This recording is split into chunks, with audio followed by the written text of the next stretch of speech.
नेक दिल शहजादा।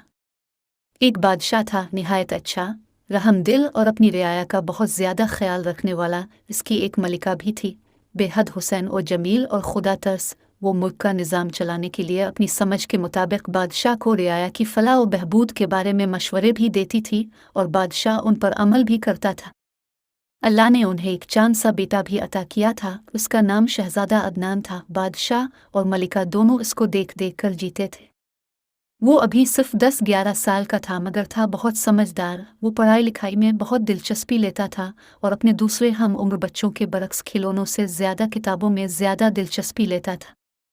बादशाह को इसकी इस दिलचस्पी का इल्म था, इसलिए वो दूर दराज के मुल्कों से किस्से कहानियों की किताबें मंगवा कर इसको देता था और शहजादा उन किताबों को बड़ी दिलचस्पी से पढ़ा करता था। इन किताबों के पढ़ने से इसकी अक्ल और शऊर में इजाफा भी होता था और उसको तरह तरह की मालूमात भी हासिल होती थी। शहजादा अदनान के अतालिक उसे मुख्तलिफ मज़ामीन पढ़ाते थे। वो उसकी जहानत और अक्लमंदी से बहुत खुश थे। शहजादा अदनान में एक बहुत अच्छी बात यह भी थी कि अगर उसकी समझ में कोई बात नहीं आती थी तो वो सवाल करने में कोई झिझक महसूस नहीं करता था। इसके अतालिक जब बादशाह को शहजादे की इल्म व हिकमत से लगा की बातें बताते तो बादशाह बहुत खुश होता था। पढ़ने लिखने वाले बच्चों से सब ही खुश होते हैं और उनसे मोहब्बत करते हैं। एक रोज़ से पहर को जब शहजादे के अतालिक उसे पढ़ाकर रुखसत हो गए तो वो बाग में आकर बैठ गया। बाग में पौधों पर रंग बिरंगे फूल अपनी बहार दिखा रहे थे। दरख्तों पर हुसैन और जमील परिंदे बैठे चहचहा रहे थे और उनकी आवाज़ें कानों को बड़ी भली मालूम दे रही थी। शहजादा बाग में बैठा कुछ सोच रहा था कि इत्तेफाक से दरबार का वक्त भी ख़त्म हो गया था और बादशाह वहाँ से उठकर सीधा बाग में आ निकला। इसने देखा कि शहजादा अदनान वहाँ मौजूद है और किसी सोच में गुम है। इसने पूछा, बेटा क्या बात है, अब चुप चुप से क्यों बैठे हैं? इसकी आवाज़ सुनकर शहजादा अदनान चौंक गया और फिर दौड़कर बादशाह से लिपट गया। बादशाह ने शफ़क़त से इसके सर पर हाथ फेरा, इसका मुँह चूमा और बोला, अतालिक पढ़ाकर चले गए, आज उन्होंने क्या पढ़ाया था? शहजादे ने जवाब दिया, जी अबुआ हुजूर, आज उन्होंने हमें अमीर लोगों और गरीब लोगों की ज़िंदगी के बारे में बताया था। गरीब लोगों की मुश्किल ज़िंदगी के बारे में सुनकर हमारा दिल उदास हो गया है। ये कहकर शहजादा कुछ देर के लिए खामोश हो गया, फिर बोला, अबुआ हुजूर, मैं खुश हूँ कि मैं एक बादशाह के घर पैदा हो गया। मुझे हर तरह का ऐशो आराम मुयस्सर है। मैं जो ख्वाहिश भी करता हूँ पूरी हो जाती है। इसकी बातें सुनकर बादशाह को बड़ा इत्मीनान हुआ कि शहजादा अपनी इस ज़िंदगी से खुश है। उसने कहा, बेटा, इन नेमतों पर अल्लाह ताला का शुक्र अदा करना चाहिए। अब चलते हैं, महल में आपकी उम्मी इंतज़ार कर रही होंगी। शहजादा बादशाह के साथ चल पड़ा, मगर वो बदस्तूर किसी सोच में गुम था। चलते चलते इसने बादशाह से कहा, अबुआ हुजूर, मैं ये भी सोच रहा हूँ कि दूसरे बच्चों की तरह मैं किसी गरीब आदमी के घर में क्यों पैदा नहीं हुआ। इस अजीब से सवाल पर बादशाह को बड़ी हैरत हुई और उसकी समझ में नहीं आया कि वो इसका क्या जवाब दे, इसलिए वो खामोश ही रहा। ऐसी खामोश देखकर शहजादे ने फिर कहा, अबुआ हुजूर, उस्ताद मोहतरम ने भी मेरे इस सवाल का कोई जवाब नहीं दिया था और बात बदल दी थी। आप बहुत अच्छे हैं। मेरी तालीम और तरबियत के लिए निहायत काबिल और ज़हीन अतालिक मुकर्रर किए हैं, जो मुझे महल में आकर मुख्तलिफ उलूम के बारे में पढ़ाते हैं। मैं कैसी भी ख्वाहिश करूँ पूरी की जाती ही। कहीं बाहर जावी तो मेरी हिफाजत के लिए बहुत से सिपाही मेरे साथ होते हैं।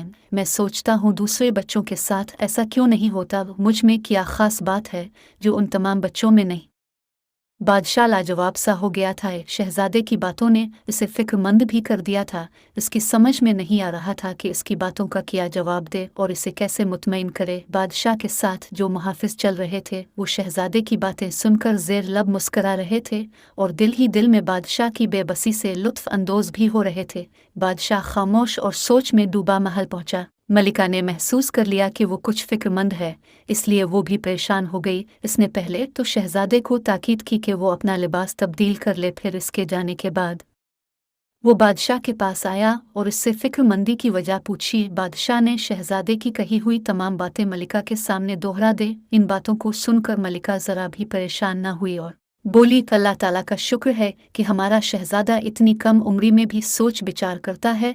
गरीबों के हालात जानकर इसका उदास हो जाना इस बात की निशानी है कि वो अपने दिल में उनके लिए हमदर्दी के जज्बात रखता है, वरना उसकी उम्र के बच्चे तो खेल कूद में ही लगे रहते हैं, इन बातों की तरफ ध्यान ही नहीं देते। आप फिक्र ना करें, मैं शहजादे से इस बारे में बात करूंगी और ये पता लगाने की कोशिश करूंगी कि इसके जहन में इस तरह के सवालात क्यों उठ रहे हैं। बादशाह को मलिका की इस बात से इत्मीनान हो गया है। शाम को मलिका ने शहजादे को अपने कमरे में तलब किया और उसके साथ खिड़की के पास आकर बैठ गई। इस तरह तलब किए जाने पर शहजादा अदनान समझ गया था कि बादशाह ने इसकी बातों का तज़किरा मलिका से ज़रूर किया होगा, इसलिए वो अपनी माँ को देखकर शरारत से मुस्कुराया और बोला, उम्मी हुजूर, जो पूछना है पूछिए, मैं आपको ज़रूर बतावेगा। उसकी बात पर मलिका को हंसी आ गई। वो बोली, शहजादे अब बहुत शरीर हो गए हैं, आपकी समझ में सारी बातें आने लगी हैं।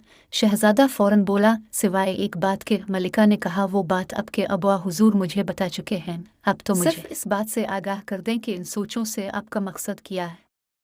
मलिका की बात सुनकर शहजादा अदनान संजीदा हो गया और बोला, उम्मी हुजूर, मैं अच्छी तरह जानता हूँ कि अबुआ हुजूर वज़ीरों को, अमीरों को और अपने दरबारियों को बग़ैर किसी वजह के बेशबहा इनामात से नवाजते रहते हैं।